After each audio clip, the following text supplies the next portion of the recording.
بسم اللہ الرحمن الرحیم. قابل احترام چودھری سرفراز صاحب، ڈسٹرکٹ پریزیڈنٹ مسلم لیگ نون، سابق بلکہ موجودہ چیئرمین بھی شیخ ناصر ہی ہیں، اور یہاں پر میرے میڈیا کے بھائی بھی بیٹھے ہیں، اور اتنے مہمان یہاں پر تشریف فرمائیں کہ میں باری باری نام لوں تو بڑی لمبی لسٹ ہے. اور میں چوہدری صاحب آپ کے سامنے یہ ضرور کہوں گا کہ آپ کے ڈسٹرکٹ پریزیڈنٹ رحمت خان نے مسلم لیگ ڈسٹرکٹ اٹک کے اندر ایک نئی جان ڈال دی ہے، اس میں کوئی دوسری رائے نہیں ہے. اور ان کا سیکرٹری جنرل کدھر ہے آپ کا؟ طلال صاحب آپ کدھر ہے سیکرٹری جنرل؟ یہ بھی بڑا ایک متحرک لڑکا ہے، اور انہوں نے بھی بھرپور انداز میں ضلع اٹک کے اندر ایک نئی روح پھونک دی ہے مسلم لیگ. میں چوہدری صاحب نے تو بڑے بھرپور انداز میں یہ بات کی ہے. یہ ٹھیک ہے کہ پہلے دن ہم باتر گئے، وہاں پر ہم نے 28 مئی کا دن بنایا. پھر ہم شمساباد میں ہمارے سعید صاحب چیئرمین ہیں، انہوں نے وہاں پر پروگرام بنایا، بہت خوبصورت پروگرام تھا. آج یہاں پر یہ پروگرام موجود ہے. لیکن یہ بات یہ ہے کہ مجھے یاد ہے کہ جس وقت نواز شریف صاحب نے یہ منصوبہ بنایا کہ ہم نے پاکستان کو ایک ایٹمی ملک بنانا ہے، تو ان پر پوری دنیا کی بڑی بڑی طاقتوں کا دباؤ تھا. اور یہ بات بھی ٹھیک ہے کہ اربوں ڈالرز کی آفر تھی کہ یہ آپ ہم سے لے لیں، لیکن آپ ہندوستان کے مقابلے میں دھماکے مت کریں. لیکن نواز شریف صاحب نے ایک ہی کہا کہ میں اپنی قوم کی غیرت کا سودا نہیں کر سکتا. لہذا دھماکے ہوئے، چاندی کا پہاڑ لرزنے لگا، اور اس دن پوری دنیا کے اندر پاکستان اسلامی مملکت کا پہلا ایٹمی ملک بنا اور دنیا کا 7واں ایٹمی ملک بنا. تو میں سمجھتا ہوں کہ زندہ قومیں کبھی بھی اپنے موصلوں کو بھلا نہیں سکتی، اپنے موصلوں کو یاد رکھتی ہیں. جب 14 اگست کا دن آتا ہے تو ہم قائد اعظم محمد علی جناح صاحب کی یاد تازہ کرتے ہیں، اور جب 28 مئی کا دن آتا ہے تو ہم اپنے قائد نواز شریف کا ذکر ضرور کرتے ہیں اور ان کی خدمات کو بڑھا لاتے ہیں. دیکھیں جی، مجھے اچھی طرح یاد ہے کہ 1990 میں میاں صاحب وزیر اعظم بنے تو میں بھی اس کے ایک اللہ کی مہربانی سے MNA تھا. جب موٹر وے کو ڈیزائن کرنے کے لیے اٹلی سے اور جرمنی سے اور پاکستان کے آرکیٹیکٹ اکٹھے ہوئے تو نواز شریف صاحب کا آپ ذہن دیکھیں، سوچ دیکھیں کہ انہوں نے ان انجینئرز کے کہا کہ ہندوستان کے پاس 200 رن وے موجود ہیں، پاکستان میں صرف 10 رن وے ہیں.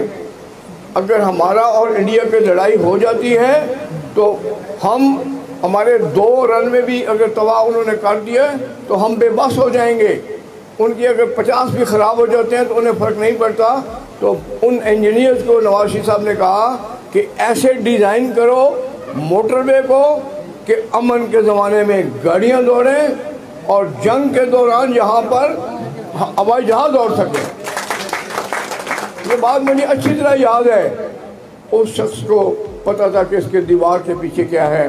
اور آپ نے دیکھا کہ آج سے 2 سال پہلے جس وقت ہندوستان نے جارحیت کی تو ہمارے یہ موٹر وے رن وے کے طور پر جو استعمال ہوئے یا نہیں ہوئے.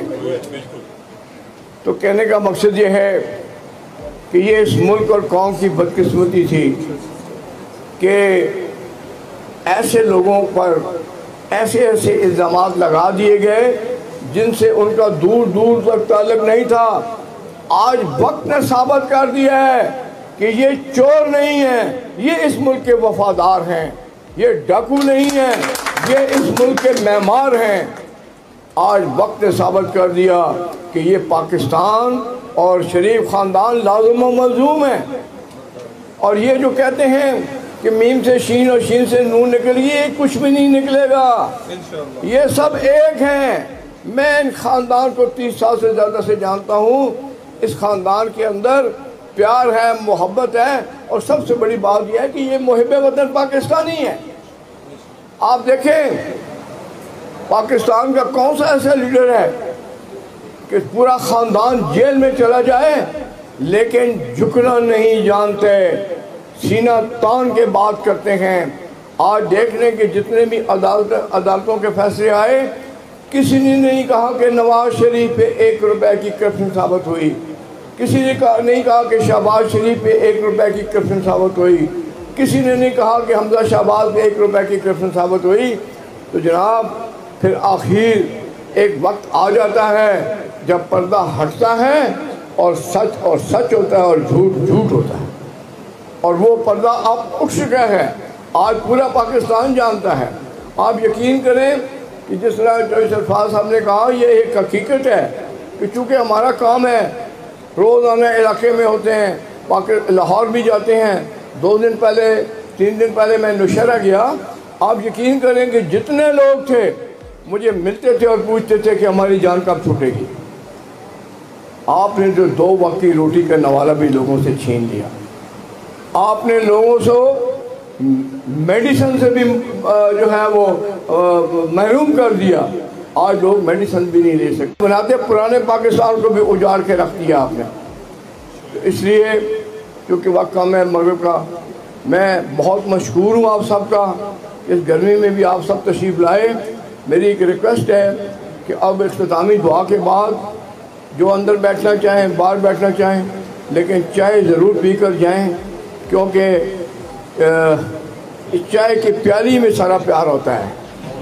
تو میں آپ سے ریکویسٹ کروں گا، بہرحال میں ایک دفعہ پھر جوئی سرفراز صاحب کا شکریہ ادا کرتا ہوں، اور مسلم لیگ یوتھ ونگ کے جتنے بھی عہدیداران یہاں پر بیٹھے ہیں میں سب کا شکریہ ادا کرتا ہوں، اور مدر ونگ کے جو لوگ بیٹھے ہیں میں ان کا بھی شکریہ ادا کرتا ہوں۔